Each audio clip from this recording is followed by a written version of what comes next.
Welcome to our first episode. Welcome. Yay. We're so excited. So exciting. We've been talking about doing this podcast for so long, and it's finally happening. We're finally doing it. Yes. So, for those of you who don't know us, my name is KJ Altoff. I'm one of the hosts, and I'm Ashley Kanazowicz. we are kicking off this podcast with talking about what's really important to both of us and really Mhm. what is the backbone of why we created this podcast in the first place, and that is around gentle parenting. Yeah, we talked about it a lot. We're both very talky people. We like to talk about our emotions a lot. Hmm. And I think we both process better when we talk out loud. So we ended up sending each other a lot of voice messages. Yes, And we then have. after the fact, we would listen back and be like, darn, that should That have could been have a been a podcast or podcast something. episode.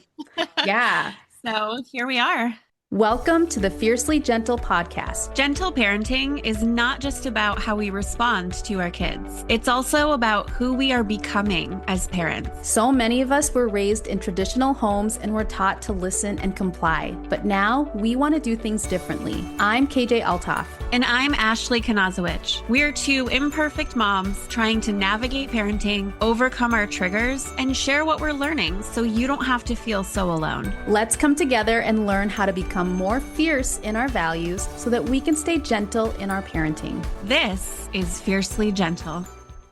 It's so crazy because I think you and I met kind of by chance, like very, very random. Yeah. We've never met in person, but we've really connected and realized how much we have in common. And one of those things is the fact that we are actively gentle parenting our kids and how the struggles with that. And Yes, and it is active. It's a daily decision. It is daily little tweaks to your mindset or adjustments to your reactions. And you need a support system for that. yeah, especially since so many parents say, okay, I'm going to start gentle parenting. I don't want to keep yelling and punishing my kids. It doesn't feel good. So I'm going to start gentle parenting. Or they say, I'm going to start gentle parenting because my child's being difficult and I want to change their behavior. They start doing what they think is gentle parenting, and then they're like, nah, it's not for me. I don't have gentle kids, or it Yeah, doesn't work. The strategies don't work. So it's not changing my kid. yeah, yeah. It's just some kids can be gentle parented. My kids cannot be gentle parented. Yes, I hear that a lot. And I it's feel that so, a lot. yeah, I know. And I think this podcast is for you. If you are like, I really want gentle parenting to work. It feels really hard. I want to give up. I really don't think that I can do it, but I don't want to continue parenting the way that I have been parenting. This podcast is definitely for you because Ashley and I will be sharing our real life parenting struggles and how we overcome them to continue being a gentle parent. So, because this is our very first episode, we want to start with the basics. What exactly is gentle parenting? There is a definition of gentle parenting out there. If you did a Google search, I'm sure you can find something that highlights what exactly gentle parenting is by the book. But I'm going to tell you right now, this podcast is not about reading you a description of like exactly how something is defined or exactly how to do something. We're going to talk to you about our own lived experiences and our what we believe, what our values are, and what has worked for us in our home, and hoping that it will resonate with you and that you can try it in your home and see what works for you. Yeah, and maybe you don't know what gentle parenting is, or that that's even a label that is given to a parenting style. But maybe you're going to bed at night thinking this is not working, and you have this pit in your stomach about how you overreacted with your kids or you lashed out because they weren't listening to you. And you have, these ways that you were parented in the back of your mind, but it doesn't quite feel right. Maybe that's what you're going to find here in this podcast. We're going to share our successes, our struggles, our triggers. And I think we're going to learn that we're all just figuring it out as we go. Absolutely. And anyone can be a gentle parent, and any child can experience gentle parenting. And actually, the children with the hardest behavior are the kids that need gentle parenting the most. So it's not about Yes. your kids' personalities or like they're Yep. really difficult. That doesn't mean gentle parenting doesn't work for them. It means that they absolutely need gentle parenting. Yes. And spoiler, we are not here to change the children. Exactly. That's not what Hmm. we're going to get No, out of this. no. No matter how badly we might want it some days. I think Hmm. KJ and I can both attest that we have very strong-willed children, and Yes. sometimes it feels like if only we could find that one magical phrase Hmm. to get them to behave the way that would make it easier for us. Hmm. But that's not the journey. That's That's not not parenting. real life. That there is no Yeah. magic wand. There isn't, yeah, there isn't anything like that. And honestly, if I didn't begin gentle parenting my son, I believe his behavior would be even more challenging and Yes. our relationship would not be as close as we are Mm. now, just knowing how he is. So, with that said, I think maybe it's important to talk about what is gentle parenting? What exactly is it?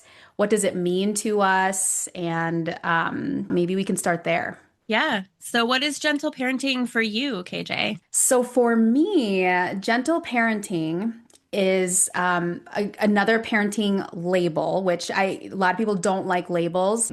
I like to identify as a gentle parent because I think it's very widely known, whether you know what it is or not. Most people have heard of the term gentle parenting. So I like to identify as a gentle parent because I know it's what it's not, and it's not the traditional Mhm. parenting approach.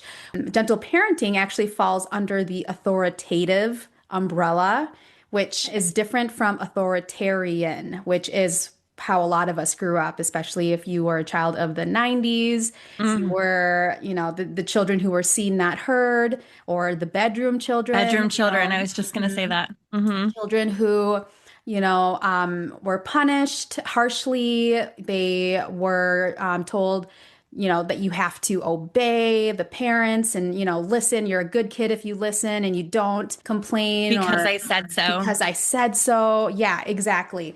And that is the traditional form where it's very control based, where it's I'm the mom, I'm the parent, you just do what I say and you just listen. And that's really what the traditional style of parenting looks like.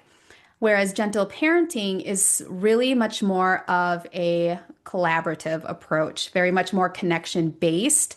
Hmm. It's not permissive. I know we're going to talk about that later and what gentle parenting is not, but Hmm. it's not that you're letting your kids do whatever they want, but it is more of giving your kids a little bit more autonomy, giving them the ability to make some choices, helping them learn that their voice does matter, that their opinions do matter, that their emotions matter. And it's Yes. giving them that feeling of empowerment, like, oh, just because I'm a child, it doesn't mean that I don't have a say in anything. But with the, gentle parenting being under the authoritative umbrella, the parent is still very much the person in charge because, we are the ones raising our kids. We're responsible for their safety, their learning. So again, it's not that the kids are running the show. We are still in charge, but we are changing the environment so it feels more collaborative, Safe, more like a team welcoming. effort. Yeah, exactly. Yep. And that's my approach. Like my son very much has a voice. He's not afraid to speak up. It might be triggering for me because that is, not how I was raised. But my son is also learning, hey, if something doesn't feel right to me, I'm going to say something and I'm not going to be afraid that I'm going to get spanked or, punished for speaking up because our job as gentle parents is to teach and guide in a way that Yes. makes sense for our kids, not to control their behavior. So that's kind of where I come from as far as why I choose to parent in this way. So what about you, Ashley? I totally agree. I was raised in the traditional authoritarian parenting era. But my mom was also very focused on relationship building. So I did get that foundation of conversation. So I kind of came into parenting with a Kind little of a bit of a mix. hybrid. Yeah. Hmm. I had a lot of external influences that were more where you don't lean into your emotions. Hmm. You kind of hide those, don't talk about them, don't be too sensitive. And because of that struggle for me, I didn't want what I had had, but I didn't know what I wanted. I didn't know what it was called or how to do it. So I was doing a lot of emotional parenting, but I was still getting triggered all the time. And I was using a lot of calming language and I was trying to do meditations with my kids. And I'm like, why are my actions not changing my children's behavior? And then I was introduced to the concept of gentle parenting. And I realized because it's not that, it's about me. I need to change my reactions to things, Mm-hmm. my Mm-hmm. expectations for Mm-hmm. my children, for the results that I expect to happen or how I expect them to respond to things. And I need to create more of an open environment for us to deal with things together. Mm-hmm. So for me, it was more of what I didn't want to do. And I was just kind of fumbling until I found gentle parenting and then it clicked. And I was like, okay, this is it. I love what you said about how a lot of us go into it thinking, okay, this is going to fix behavior because that's the problem, because it's triggering. And Yeah. so then, but so we try to change some strategies or we try to talk differently. And then we're like, why is their behavior not changing? Right? Like it's not Hmm. working. What am I missing here? And then I love what you said. It's like, oh, then I realized it really isn't about their Yeah. behavior. Because let's be real, kids are kids. They're going to act out. They're going to have behavior because they're still learning. They're still figuring it out. They don't have the skills. They don't have the brain development yet. And it really is changing our expectations for our kids. And Yep. once we can make that mindset shift, that it's so powerful because once we can shift that belief that there's something wrong with how our kids are behaving, we can start looking at it as it's not my child. My child is a child, and this is just how they know how to communicate right now. Like this is just their Yep. behavior. So then when we can, instead of viewing them as the problem, it's like, okay, it's the behavior. What can I do as a parent to then help them learn the skills that they need, so Yeah. that eventually the behavior does change as they develop, gain that skill. Yeah. And it's hard. I mean, that mindset shift helps. I think it helps you have a little bit more patience in the moment when you can start viewing it as, okay, this is developmentally appropriate. Viewing it more as like, okay, what does my child need versus Hmm. like, what is wrong with them? It's like, no, what do they need? What skills do they need? What can I do? What do they need from me? Yeah. It just helps us in the moment to view things a little bit differently, I think, when we can Yeah. view it in that way. And two, I think an important step that I had to come to is that the child's behavior does not reflect back on my qualifications as a parent. If Hmm. my kid is having a tantrum or a meltdown or they're yelling at me, that doesn't mean I've done something wrong as a parent Hmm. to cause this to happen. It doesn't mean I haven't found the right formula to make Hmm. them perfect. And along those same lines, for me personally, I feel like I expect their brain to be more developed than it is. Hmm. And I expect them to like function logically. And they just don't. Like you said, their behavior, it's the only way that they know how to communicate how they're Hmm. feeling. And I'll give you an example from today actually that made me absolutely crazy and I just had to like walk away and take a minute. My son was getting very heated and I had no idea what he was getting heated about, but you could just see it. It was in his body, it was in his face. He was just feisty. And I was getting very stressed out. So I said, "Why are you so mad at me?" Hmm. And he's like, "I'm not mad." And I'm like, "Okay, how do you feel then?" And he said, "I'm mad." And I'm like, "Buddy, like that's not logical." And so I walked away. I could tell I was getting triggered. I walked away, took a couple of breaths. I came back and I'm like, something's going on. Hmm. You're not feeling yourself. Do you want to talk to me about it? And he was like, "Well, you said I was mad at you. I'm not mad at you. I'm just mad." I Yeah. made it about me. It was not about Hmm. me at all. And Yeah. I said, "What are you mad about?" And he said, "I don't know. I just feel mad." Oh, And for 5 years he old, we that's hugged and incredible. Yeah, That's but if very, I didn't very, give him the space to think about how he felt and talk about it, we wouldn't have come to that. yeah. If I had taken the bait of being triggered and I had barked back at him, yes, you are, you're mad, this behavior, Hmm. we never would have gotten there. And he wasn't mad at me at all. It wasn't directed toward me at all. And he just needed a hug. He just Yeah. needed a hug. He was just having a Oh, rough time and he had no clue why. And he just needed me to hug him. oh, I love that. I love that you caught yourself. You're like, okay, I'm triggered by this because, I don't like the attitude, right? Because Yep. I'm sure when you were younger, you were not allowed to have attitude, to your And I don't caregivers or like it when whatever. things don't make sense. Ah, And yeah, that makes sense. lying, like don't lie must have been such a Hmm. big thing in my childhood because that is one for It's me. Like, triggering do for not lie you. to me. Yeah, yeah, So yeah. when I say you're angry and you say I'm not angry, and then you say you're angry, I'm like, And then his response was like made so much sense. It's like so you much said sense. I was angry at you and I wasn't. So Yeah, I I didn't made this major lie. assumption, Yeah. and he's 5. He just didn't know how to say it. He didn't know how to Hmm. explain it. Which is that's so amazing for that age, for him. And the fact that he was safe to tell you, like, no, Yes. you told me I was mad at you and I wasn't. But imagine like if you grew up in a home where you were just like wrong all the time, you wouldn't even take the time to try and explain that because you would just think, oh, she's not going to understand me. Like she's not going to care or Yes. understand what I'm feeling. But the fact that he was like, no, I am not mad at you. I'm just mad and I don't know why I'm And I mad. The don't know fact that he why. could Yeah. verbalize that to you is just amazing. And that's what gentle parenting is because we're teaching our kids, Hmm. how to communicate. Like, first of all, to know what you're feeling, like to know that it's an emotion, that you're Hmm. feeling. You might not necessarily know why you're feeling that way, but your body is feeling it and it's okay. Yeah. And that we're safe people for you to come and talk to when you are feeling a big emotion. Yep. So that's a And where perfect did the adjustment demonstration. happen? I mean, the adjustment wasn't in my son. He didn't all of a sudden become a gentle child. The Hmm. adjustment was within me. I realized Yes. that I was getting stressed out. I was starting to react and be triggered by what he was saying to me. And I needed to adjust my response to be Hmm. more gentle so that he felt comfortable being honest Yeah. with me about how he was feeling instead of just having that like argumentative Yeah. response. Oh, I love that.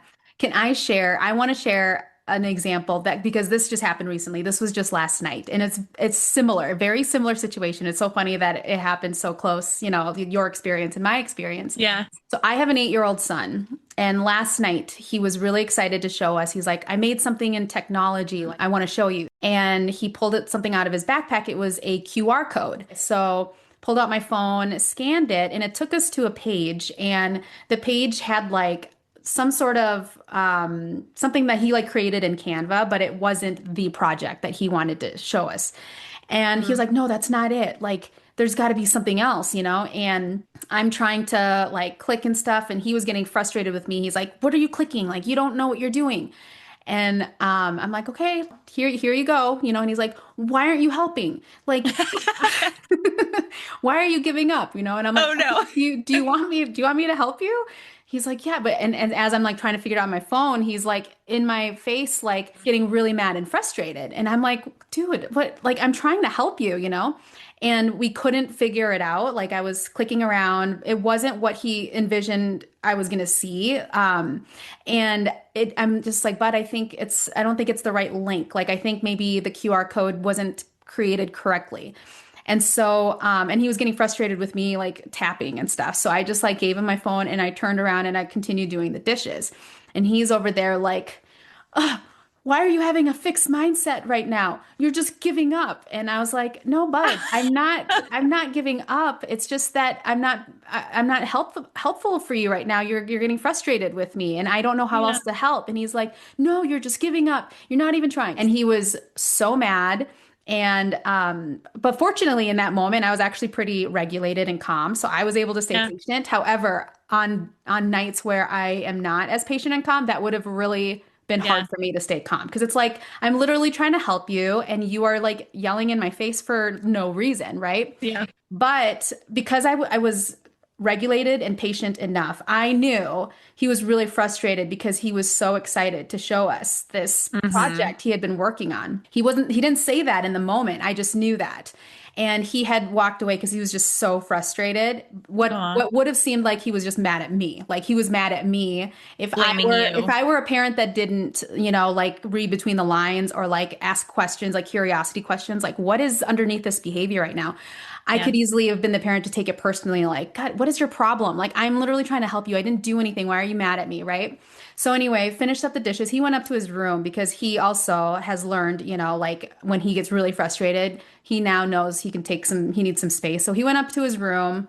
And after I finished cleaning up the dishes, I knocked on his door and I went into his room and he was just in his bed, like under the covers. Like he was just so Aw. upset. And I was like, Bud, like, what's wrong? And he's like, you have a fixed mindset. Like that was his thing. It's like, you didn't even try to help me, like that kind of thing. And I just said, you're really disappointed that link didn't work, right?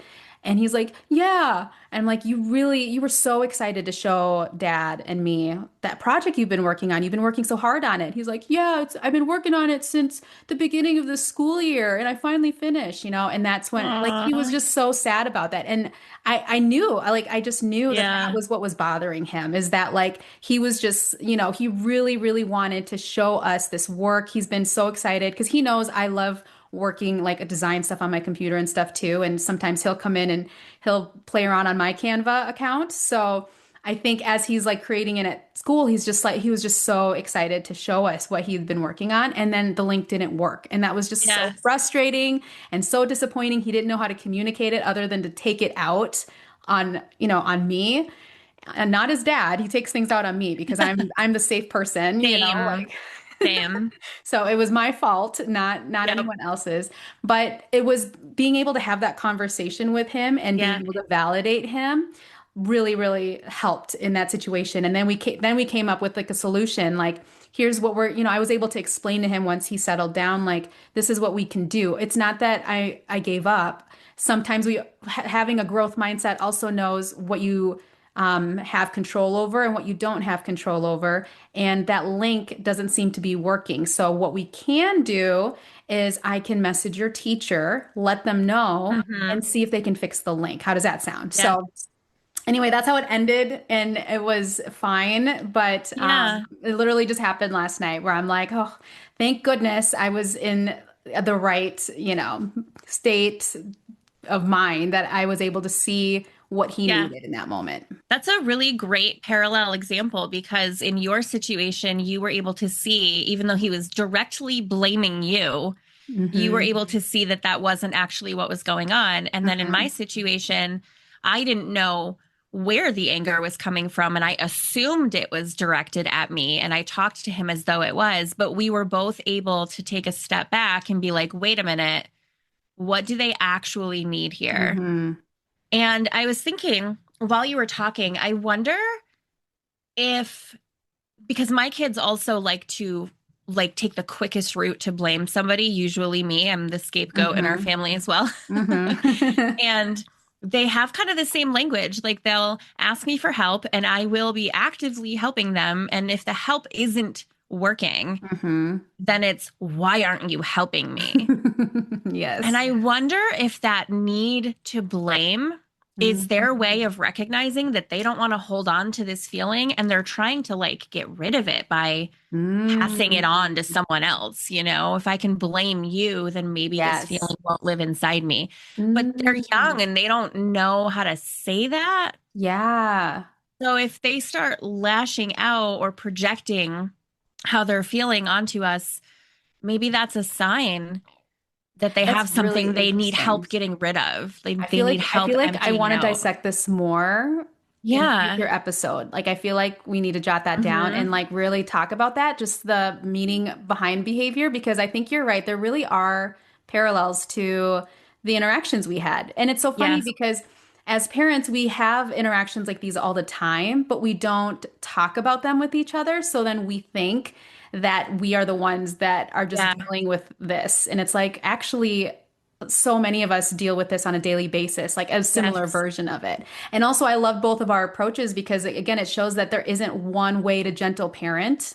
It's Hmm. really just the overall approach, the mindset of what parenting should look like. And then it could look differently, but then the end result is always ends with connection and validation. Connection. Yes. Yeah. And I think my example shows that you can even start out a little bit on the wrong foot, Mm-hmm. making assumptions or, being triggered by the things that are being said. And that doesn't mean that you've failed in that moment. It Mm-hmm. means that you just need to take a breath, take a beat, and figure out what your next move is that reopens up that communication. Yes. It's Yes. not like once you have made a mistake, then you're done. You ruined Yeah. everything. Yeah. And Oh, to bring it back around, I think that's why making a podcast was so important to us because having those conversations and realizing you are not the only person experiencing these things. And there is kind of a pattern between what you're experiencing, what I'm experiencing, and I'm yeah. sure what so many other people are experiencing. Mm-hmm. If we can put all of those thoughts together, then we can probably parent a lot stronger and Yes. find our confidence in gentle parenting a lot faster Yes. than if we're trying to do it blindly and alone. Yes. 100%. I, Yeah. I I agree with you completely. And I love that this was our first episode and that we Hmm. both had a real raw parenting moment to share that was very similar, and Yeah. so related to our topic, which is that wasn't planned. Like we weren't planning on No, not sharing at these all. parenting struggles, but it's just so recent and relevant that it's like, yeah. So I'm so glad we were able to sneak that in. But this was our goal, right? This would Yeah. have been a voice message that we would have had with each Yes. other about parenting. And we finally So turned it into a true. podcast episode. We did Yes. it. This episode, Yes. we're talking about what gentle parenting is. I think we really covered that.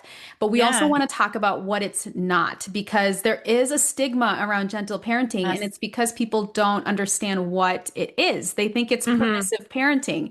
And that's a whole nother episode that we are going to cover next time. Yes. But it's so important because we want to clarify what gentle parenting is so that people understand when maybe they're parenting a little too permissively, or maybe for Yep. people to just understand that gentle parenting isn't permissive parenting. So we'll cover that in our next episode. Yes. And we have so many other topics to cover in future episodes because there's so much. It's not just about the strategies and tools, it's about the Hmm. internal work in reparenting ourselves, trigger management, Yes. childhood wounds, healing our inner child. What else am I missing here? How to break those Co-regulating. cycles. Oh, yeah, self-regulation, co-regulation, Yep. working on the nervous system. Like there's so many aspects of gentle parenting and being able to stay a gentle parent. And oh my God, you and I just have so much to talk about Hmm. on this. So we definitely have a lot coming up that I'm really excited to cover on this podcast. I'm so excited too. Thank you for listening. We're grateful to have you in this community. Parenting this way isn't easy. We're all learning, showing up every day, reflecting, repairing, and continuing to grow. If anything in today's conversation resonated with you, or if you have a question or topic you'd like us to talk through in future episodes, we would love to hear from you. We'll share our contact information down below in the description. Until next time, be kind to yourself. And remember, you are a fiercely gentle parent.